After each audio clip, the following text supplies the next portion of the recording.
नमस्कार, ज्योतिष परामर्श केंद्र जागेश्वर धाम के यूट्यूब चैनल पर आपका स्वागत है। मैं हूं ज्योतिषी भुवन चंद्र पांडे। प्रिय दर्शकों, हाजिर हूं लेकर मीन लग्न की कुंडली में देवगुरु बृहस्पति का लग्न से लेकर द्वादश भाव तक फल।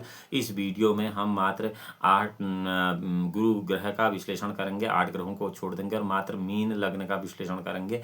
और दूसरी बात ध्यान देने योग्य है कि आपकी जन्म कुंडली में गुरु ग्रह के बलाबल न्यूनाधिक होने के साथ साथ वीडियो में मेरे द्वारा बताए जाने वाले फलाफल भी न्यूनाधिक होंगे। और तीसरी बात ध्यान रखने योग्य यह है कि पुरुष जातकों के लिए जो बताता हूँ, ठीक उसके विपरीत तारतम्यता से स्त्री जातकों को लेकर अनुमान करना होता है। और चौथी बात यह है कि आपको अपनी जन्म कुंडली का विश्लेषण विज्ञ ज्योतिष से इसलिए कराना चाहिए क्योंकि आपकी जन्म कुंडली में गुरु ग्रह पर अन्य ग्रहों की युति और अन्य ग्रहों की दृष्टि से आपकी जन्म कुंडली का फलाफल न्यूनाधिक होना संभव्य है। और इसमें कोई संशय नहीं है। सबसे पहले मैं बताता हूं कि मीन लग्न की कुंडली में अगर लग्न में ही बृहस्पति है तो क्या फल देंगे। अपनी ही राशि पर स्थित स्वक्षेत्रीय गुरु केंद्र और शरीर के स्थान में शारीरिक सौंदर्य और प्रभाव की बहुत अच्छी वृद्धि करते हैं। ऐसा व्यक्ति देखने में बहुत सुंदर, उसकी लंबाई बहुत अच्छी होती है और उसका शारीरिक कद काठी भी बेहतरीन होती है। राज्य पिता और व्यवसाय के क्षेत्र में ऐसे जातक को बहुत बड़ा सम्मान, सहयोग, लाभ और यश की प्राप्ति होती है और ऐसा व्यक्ति बड़ा व्यवसायी और धनी होता है। यहाँ से गुरु अपनी 5वीं उत्तर दृष्टि से मित्र की राशि में पंचम भाव को देखता है तो विद्या बुद्धि की विशेष उन्नति होती है। कर्क राशि होती है 5वें भाव में। तो अब सप्तम भाव को पूर्ण दृष्टि से देखता है तो स्त्री का सुख और व्यवसाय में वृद्धि होती है। 9वीं मित्र दृष्टि से 9वें भाव को देखने से भाग्य और धर्म की उन्नति भी देवगुरु बृहस्पति कर देते हैं। मीन लग्न की कुंडली में लग्न में अगर बृहस्पति है तो एक बड़ी समस्या रहती है। ऐसे व्यक्ति के बहुत सारे विपरीत जातकों के साथ अच्छे संबंध हो जाते हैं जो कि परलौकिक दृष्टि से ठीक नहीं है और स्त्री जातकों के लिए भी ऐसा ही आपको अनुमान कर लेना चाहिए। मीन लग्न की कुंडली में लग्न में अगर बृहस्पति होता है तो बाहरी महिलाओं से भी बहुत अच्छा सुख प्राप्त करा देता, हालांकि परलौकिक सुख के लिए अच्छी बात नहीं है। दूसरे भाव की बात करते हैं। गुरु दूसरे भाव में मंगल की मेष राशि में होगा। मित्र को मानता मंगल इसको मित्र मान लेता है गुरु को, और गुरु भी। तो इस प्रकार से ये परिवार की अच्छी शक्ति प्राप्त करा देता है, परंतु शारीरिक सौंदर्य में कुछ कमी ले आता है। गुरु अपनी 5वें मित्र से यहाँ से 6ठे भाव को देखता है। सूर्य की सिंह राशि वहाँ पर होती है तो शत्रु पक्ष पर प्रभाव स्थापित कर देता है। झगड़े के मामलों में धैर्य से काम लेता है। 7वीं दृष्टि से शुक्र की राशि अष्टम भाव में तुला को देखेगा देवगुरु बृहस्पति दूसरे भाव से, तो आयु और पुरातत्व की शक्ति को बढ़ा देगा। दैनिक जीवन प्रभावपूर्ण बना रहेगा। 9वीं दृष्टि से अपनी ही राशि में 10वें भाव को देखेगा दूसरे घर से, जहां पर देवगुरु बृहस्पति की स्वयं की धनु राशि है। तो पिता से बहुत अच्छा सहयोग प्राप्त होगा। राज्य से प्रतिष्ठा, व्यवसाय से लाभ प्रचुर मात्रा में होगा। ऐसा व्यक्ति धनी, यशस्वी और सुखी होता है और कभी कभी नास्तिक हो जाता है क्योंकि उसे सभी प्रकार के सुख प्राप्त हो जाते हैं। तीसरे भाव की बात करते हैं। मीन लग्न की कुंडली में दैत्य गुरु शुक्राचार्य की वृषभ राशि होती है यहाँ पर, तो भाई बहनों को सुख मतभेद के साथ मिलता है। पराक्रम की अत्यधिक वृद्धि होती है। बाहरी पराक्रम बहुत होता है लेकिन भाई बहनों का सुख उतना अच्छा नहीं होता है। राज्य में प्रभाव बढ़ता है। व्यवसाय में बहुत अच्छी उन्नति होती है। गुरु अपनी 5वीं दृष्टि से सप्तम भाव को देखता है तो स्त्री पक्ष से सुख प्राप्त होता है। परिश्रम द्वारा व्यवसाय में सफलता मिलती है। 7वें मित्र दृष्टि से 9वें भाव को देखने से भाग्य और धर्म की उन्नति होती है। भाग्य धर्म दोनों की उन्नति होने से 9वीं नीच दृष्टि से शनि की राशि एकादश भाव को यहाँ से देखता है गुरु तीसरे घर से, तो आमदनी के मार्ग में रुकावटें ले आता है। तीसरे भाव का गुरु मीन लग्न की कुंडली में, इसका निदान कर लेना चाहिए। चौथे भाव में अगर देवगुरु बृहस्पति हैं, लाजमी है वो बुध की मिथुन राशि में होंगे मीन लग्न की कुंडली में, क्योंकि चर में चर, स्थिर में स्थिर और द्विषो भाव में द्विषो भाव राजशाही केंद्र में आएंगे।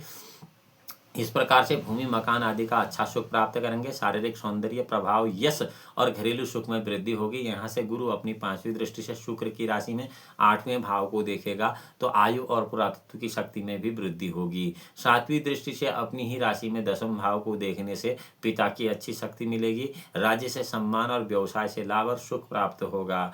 9वीं दृष्टि से द्वादश भाव को देखने के कारण खर्चा बनेगा और ज्यादा, और उसी चक्कर में ज्यादा असंतोष रहेगा और बाहरी स्थानों के संबंध से ज्यादा लाभ की जगह हानि हो जाएगी। चौथे भाव का गुरु उतना अच्छा फल मीन लग्न की कुंडली में नहीं दे रहा है। उत्तम और अधम फलों को छोड़कर मध्यम फल ही दे पा रहा है।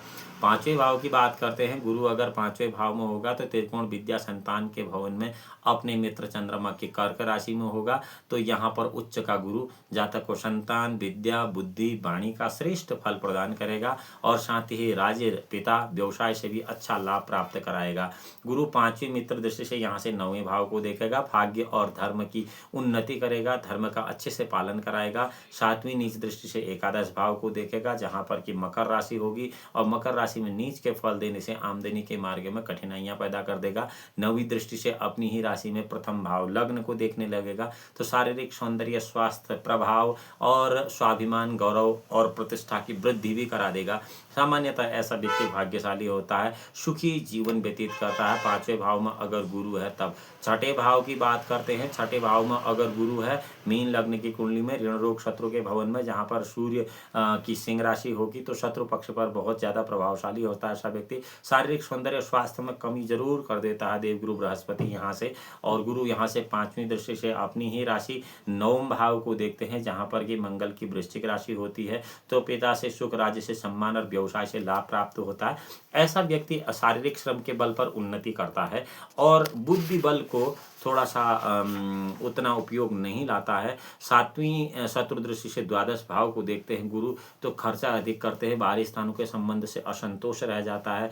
नवीं मित्र दृष्टि से द्वितीय भाव को देखने के कारण धन की वृद्धि होती है और परिवार का अच्छा सुख मिलता है। ऐसा व्यक्ति परिश्रम द्वारा धन प्राप्त करता है और यश की प्राप्ति करता है। अगर छठे भाव में गुरु है तो ऐसे व्यक्ति को यश की प्राप्ति बहुत अच्छी होती है। सप्तम भाव गुरु की बात करते हैं, मीन लग्न की कुंडली में कन्या राशि होगी बुध की वहां पर, तो ऐसे में स्त्री पक्ष से सुख और शक्ति की प्राप्ति होती है, साथ ही साथ व्यवसाय के क्षेत्र में सफलता मिलती है। गुरु पांचवी नीच दृष्टि शनि की शत्रु राशि एकादश भाव में मकर को देखता है, तो आमदनी का पक्ष कमजोर हो जाता है। सातवीं दृष्टि से अपनी ही राशि में प्रथम भाव को देखने के कारण शारीरिक सौंदर्य, स्वास्थ्य, प्रतिष्ठा, स्वाभिमान प्रभाव में वृद्धि होती है। और नौवीं शत्रु दृष्टि से तृतीय भाव को देखने के कारण भाई बहनों की शक्ति अच्छी मिलती है, परंतु उनसे असंतोष रहता है, साथ ही पराक्रम में अधिक वृद्धि होती है।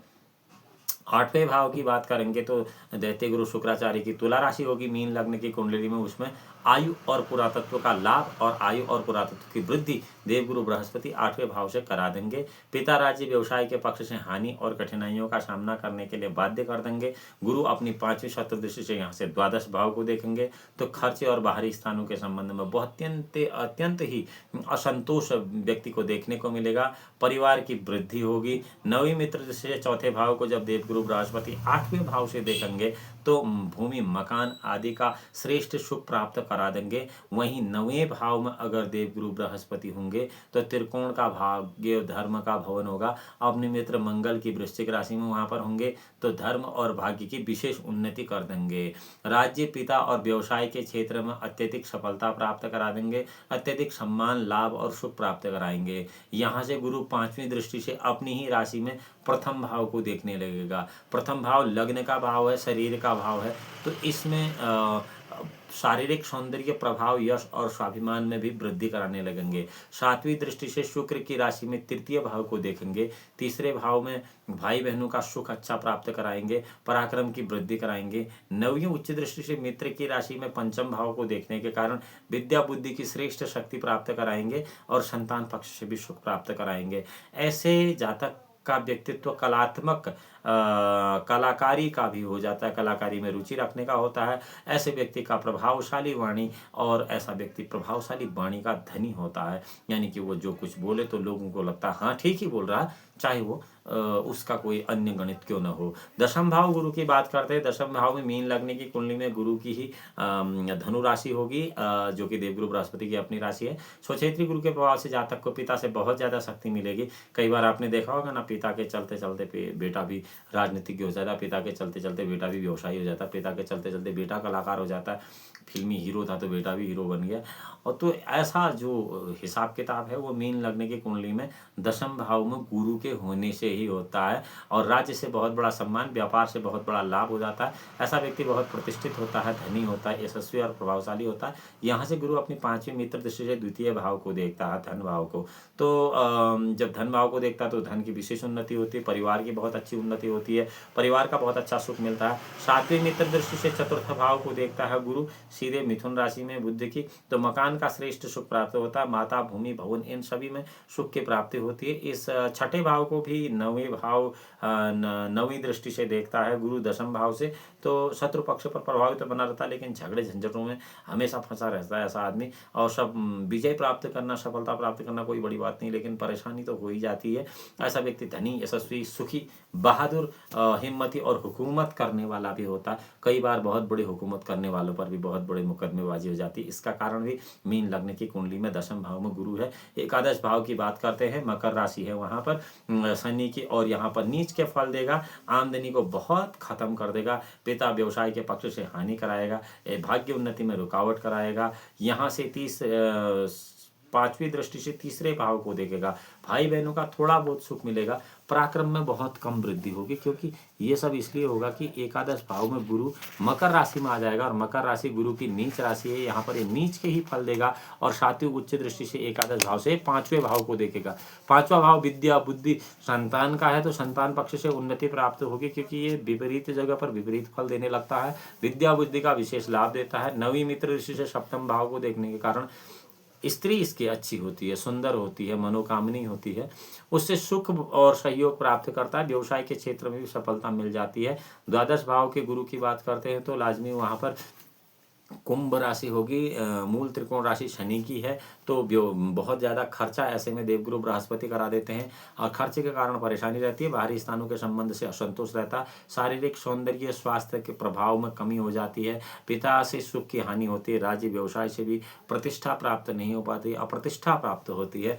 गुरु 5वें मित्र दृष्टि से 4थे भाव को देखता है वहाँ से, तो माता, भूमि, भवन का सुख प्राप्त करा देता। 7वीं मित्र दृष्टि से 6ठे भाव को देखता है, तो शत्रु पक्ष में सफलता प्राप्त करा ही देता है। 9वीं शत्रु दृष्टि 8म भाव को देखता है, तो आयु की वृद्धि कराता है, पुरातत्व की शक्ति का लाभ करा देता है, और ऐसा व्यक्ति का दैनिक जीवन प्रभावशाली बना रहता है। कुल मिलाकर द्वादश भाव में भी गुरु मध्यम फल देता है। प्रिय दर्शकों, यह तो था कुंभ मीन लग्न की कुंडली में लग्न से लेकर द्वादश भाव तक देवगुरु बृहस्पति का शुभाशुभ फल। अगली वीडियो में हम मिलेंगे। मीन लग्न की कुंडली में लग्न से लेकर द्वादश भाव तक दैत्य गुरु शुक्राचार्य क्या शुभाशुभ फल देते हैं, इस विषय को लेकर। उससे पहले यदि आप ज्योतिष की जिज्ञासा रखते हैं और यह वीडियो आपको रोचक लगती है, तो ज्योतिष परामर्श केंद्र जागेश्वर धाम के इस यूट्यूब चैनल को आप लाइक कर सकते हैं, सब्सक्राइब कर सकते हैं, और बेल आइकन का बटन इसलिए दबा सकते हैं कि सोशल मीडिया प्लेटफॉर्म पर सबसे पहले आपको यह जानकारी प्राप्त हो सके। और अगर आप मित्रों और परिवारजनों को यह वीडियो पहुंचाना चाहते हैं तो इसे शेयर कर सकते हैं। अगली वीडियो में पुनः मिलते हैं। भगवान भोलेनाथ आपका परम कल्याण करें। तब तक के लिए नमस्कार।